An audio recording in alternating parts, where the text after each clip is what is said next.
전국에 계신 유클레시아 성도 여러분, 그리고 이 강좌를 들으시는 여러 목회자님들과 평신도 여러분, 주님의 은혜와 사랑이 늘 함께 하시기 바랍니다. 오늘은 제3장 한국교회 평신도 신학의 형성, 이 제목 가지고 함께 말씀을 나누겠습니다.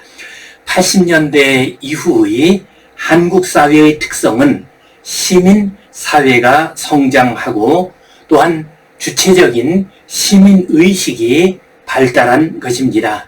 이러한 영향을 받아서 한국 교회의 특성으로는 평신도가 성장하고 각성했다는 것을 들 수가 있습니다. 그 결과 평신도 아마추어리즘이 발달하게 됩니다. 이러한 평신도 아마추어리즘이 발달하게 되는 이념적인 기반이 있습니다. 그것은 바로 평신도 신학입니다. 먼저 평신도 신학의 뿌리를 생각해 보겠습니다. 평신도 신학의 뿌리는 마틴 루터의 직업 소명설과 만인 제사장설을 생각할 수 있습니다. 마틴 루터는 독일 기독교 귀족에게 고함해서 영적인 계층과 세속적인 계층을 구분하는 것에 대해서 반대를 했습니다. 모든 직업은 하나님의 부르심이요 또한 소명이 있는 거룩한 직업이라고 했습니다. 그래서 범죄를 저지르지 않는 모든 세속적인 직업들도 성직과 마찬가지로 베루프, 곧 콜링, 소명이라고 말을 했습니다. 이러한 직업적인 성직자와 평신도 사이의 차별을 구분하지 않을 뿐만 아니라 영적인 차별도 하지 않았습니다. 누구나 성경을 읽고 해석할 수가 있습니다. 그리고 성도들은 사제를 통하지 않고서도 하나님의 보좌 앞으로 나갈 수 있습니다. 기도할 수 있습니다. 또한 죄사함을 받을 수가 있습니다. 그러나 교역자의 직제와 관련해서는 교역자가 가지는 특별한 기능과 사역을 인정했습니다. 특별히 말씀과 설교를 강조한 칼빈은 목회자의 직분을 매우 중요하게 여겼습니다. 그리고 이제 20세기에 들어오게 되면 핸드릭 크레머의 평신도 신학이 나타납니다. 크레머에 따르면 평신도 레이는 하나님의 백성을 의미하는 라오스에서 나온 말입니다. 그런데 1세기 말이 되었을 때 교회 안에 제자, 장로, 감독, 교사, 목사 등의 직분이 등장하게 됩니다. 그리고 이들이 성직자 계급으로 발전을 했습니다. 그러자 안수받지 않은 성도들을 레이라고 부르게 되었고 교회 안의 제2계급으로 취급되었습니다. 이러한 제2계급이 된 평신도를 본래의 라오스, 하나님의 백성의 자리로 돌리는 것이 필요하다라고 했습니다. 이것이 바로 핸드릭 크레머의 평신도 신학의 핵심적인 내용입니다. 이제 우리 한국 땅에 와서 80년대 이후에 평신도 신학이 만들어지게 됩니다. 이때 가장 중요한 역할을 한 분이 오카눔 목사입니다. 그래서 두 번째로 오카눔 목사의 평신도 목회 신학에 대해서 살펴보겠습니다. 오카눔 목사님께서는 평신도를 깨운다라는 유명한 책을 썼습니다. 아마 20세기에 나온 한국교회에서 나온 가장 영향력이 큰 책 가운데 하나로 꼽힐 것입니다. 이 책에서 평신도 목회 신학을 전개했습니다. 곧 조직 신학이 아닌 실천 신학으로서 평신도 신학을 전개했습니다. 그리고 오카눔 목사께서는 에큐메니칼 진영이 아닌 복음주의 진영의 목회자였습니다. 그래서 핸드리 크레머의 평신도 신학을 인정하고 받아들였지만 그는 에큐메니칼 진영 쪽으로 서지는 않았습니다. 그의 신학을 전개하면서 존 스토트의 말을 인용을 합니다. 곧 평신도 신학은 에큐메니칼 진영의 신학이 아니라 성경적인 신학이라고 주장을 했습니다. 이제 오카눔 목사의 평신도 목회 신학의 중요한 내용을 살펴보겠습니다. 가장 먼저 교회의 주체로서의 평신도를 강조했습니다. 평신도는 교회의 객체가 될 수 없다. 그들은 정기적으로 예배에 나와 경건한 의식에 잠깐 감명을 받고 돌아가는 관람객이나 교회 운영에 보탬을 주는 단골 손님이 아니다. 더욱이 주인의 명령에 마지못해 움직이는 하인의 신분도 아니다. 평신도는 그 말의 본래 의미대로 하나님의 백성이며 교회의 주체이다. 성직자와 평등하게 그리스도의 몸에 속한 지체이다 라고 했습니다. 곧 평신도 그들은 라오스 하나님의 백성이며 교회의 주체이며 또한 성직자와 평등한 위치에 있다고 말을 했습니다. 다음으로 평신도가 잠들어 있음을 주장하면서 평신도를 깨워야 한다고 했습니다. 탁월한 평신도의 대부분이 교회 조직의 기능을 유지하는 데 필요한 소위 통상적인 봉사활동의 범위를 벗어나지 못하고 있다. 교회의 본질적인 사역에 직접 참여하고 있는 소수의 평신도도 소극적인 신여의 역할에 머물고 있다. 이러한 소극적인 평신도의 역할마저도 극히 소수의 독점물이 되고 있다. 이것은 평신도의 몸에 밴 폐습이기도 하지만 이러한 평신도를 방치하거나 병들게 한 책임은 교역자에게 있다라고 했습니다. 교역자의 직분과 관련해서는 다음과 같이 주장을 합니다. 평신도를 무시하는 교권주의 혹은 성직 중심주의와 교역자를 무시하는 반교권주의 혹은 반성직주의 양자 모두를 배척한다. 성직제도를 폐지하려고 애쓰거나 필요 없는 것으로 여기는 자는 누구나 교회의 분열 내지는 파멸과 멸망을 바라는 자들이다. 지상의 교회를 보존하기 위해서는 사도직과 목사직이 반드시 필요하다. 신학교육을 거쳐 안수를 받고 임직을 받는 것이 다 질서에 속하는 것인데 이런 질서를 부정하면 교회는 무질서에 빠질 수밖에 없다. 교역자직을 거부하다가 제도상의 교회마저 부정하는 탈선을 조장할 수 있다라고 했습니다. 곧 평신도 신학을 주장하지만은 교역자의 직분의 필요성을 강조했습니다. 그리고 이 교역자 직분은 어떤 교리적인 원리에 의해서 나왔다기보다는 질서의 문제이다라고 말을 했습니다. 계속해서 오카눔 목사께서는 교역자의 권위에 대해서 다음과 같이 말했습니다. 목사와 평신도 사이에 신분의 차이는 없지만 직분의 구별이 있고 그 직분에는 평신도에게는 없는 사역상의 권위가 있다. 이러한 목사의 권위는 불편한 권위이다. 높아지는 권위가 아니라 속박당하는 권위이다. 그러나 이러한 권위는 함부로 취급되어서는 안 되는 신성한 권위이다. 목사는 단순히 교회에 고용된 종처럼 취급을 당해서는 안 될 것이다. 하나님의 뜻을 행하는 사람으로서 사람들의 변덕에 이리저리 끌려다니지 않는 하나님의 종으로 인정을 받아야 할 것이다 라고 했습니다. 곧 목회자와 평신도 사이에 신분상의 차이는 없지만은 직분의 구별은 있고 목회자에게는 사역상의 권위가 있다고 했습니다.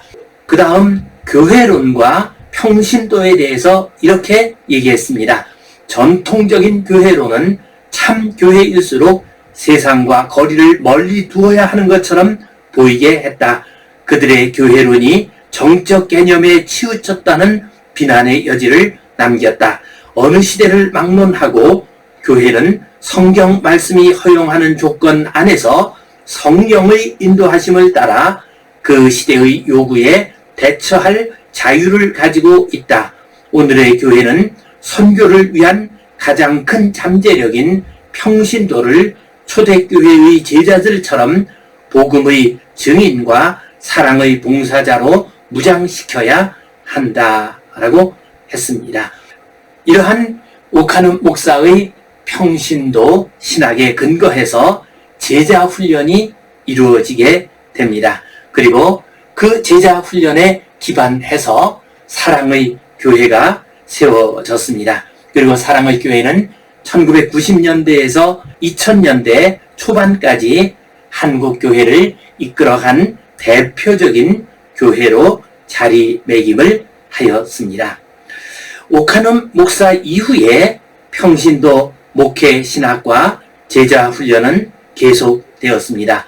최홍준의 잠자는 교회를 깨운다, 박정식의 평신도는 없다, 장학일의 평신도를 흥분시켜라, 김점옥의 평신도 사역자를 키우라 등이 발표되어서 한국교회의 부흥 성장에 많이 기여를 했습니다. 또한 짐 그레험의 잠자는 거인을 깨운다, 폴 스티븐스와 필 콜린스의 평신도를 세우는 목회자 로렌스 리차드와 길버트 마르틴의 평신도 사역 등 외국의 평신도 실천 신학이 소개되어서 많은 도움을 주었습니다. 이러한 오카눔 목사 평신도 신학 이후에 관심을 기울일 만한 신학이 최홍준 목사의 목양 장로론입니다. 최홍준 목사는 오카눔 목사의 제자로서 그의 평신도 신학과 제자 훈련을 잘 계승했습니다.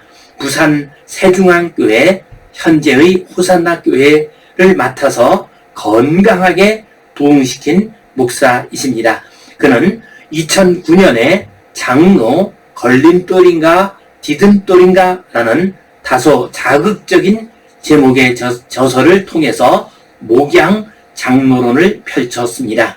목양 장로는 교구 목사와 순장 소그룹 지도자 사이에 있으면서 성도들을 돌보고 세우는 목양의 일을 감당합니다. 한마디로 목양 장로는 성도들을 돌보는 일, 즉 목양의 일에 동참하고 소그룹 지도자보다 더 중요한 위치에서 책임을 지게 됩니다.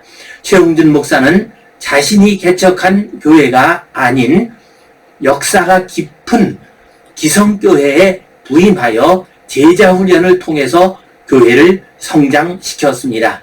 이러한 경험을 통해 장로의 중요성을 깨닫고 목양 장로론에 근거한 평신도 목회 신학을 수립했습니다.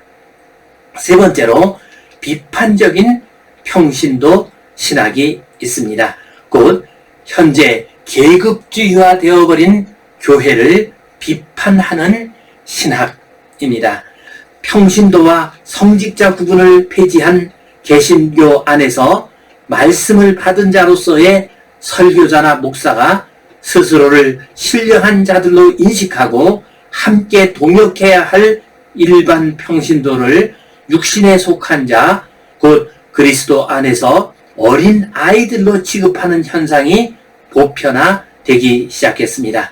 이것은 교회가 다시 계급주의화한 것입니다.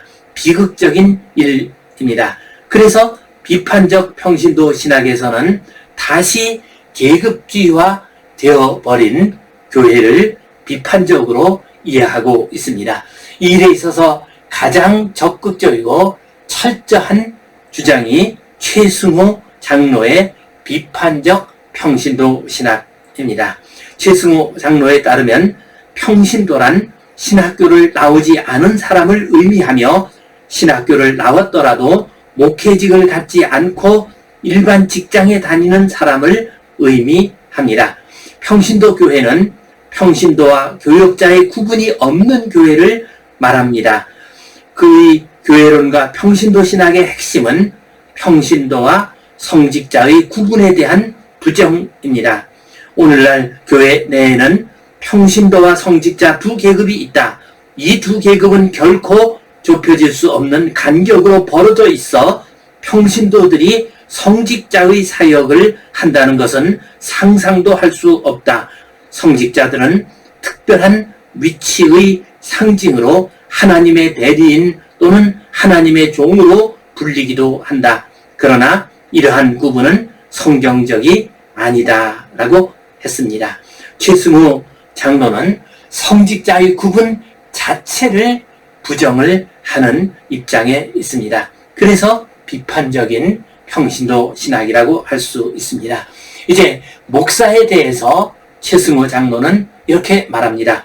에베소서 4장 11절 12절에 따르면 사도, 선지자, 복음 전하는 자, 목사, 교사는 사람들에 의해서 뽑히고 임명되는 직분이라기보다는 하나님께서 그 원하시는 사람에게 주시는 하나님의 은사다.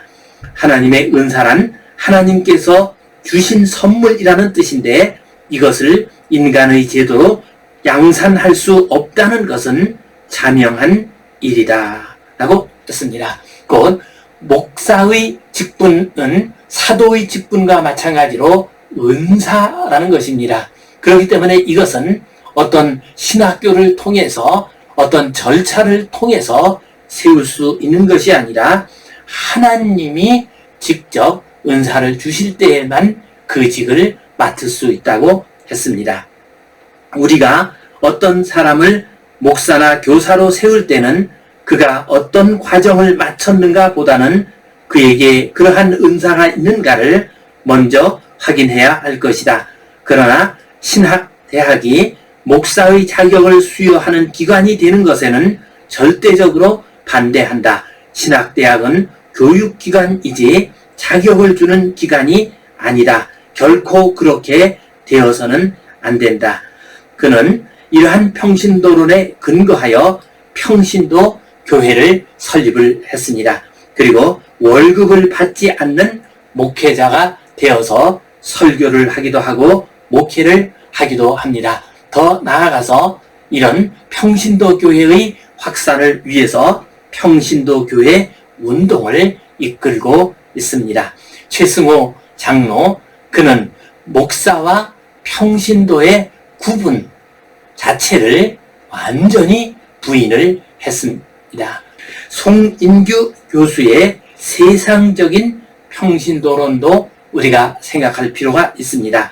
깁스, 모턴, 그리고 스티븐 닐 등의 개념을 차용하여 교회 속의 평신도, 곧 교회적인 평신도와 세상 속의 평신도, 곧 세상적 평신도를 구분합니다.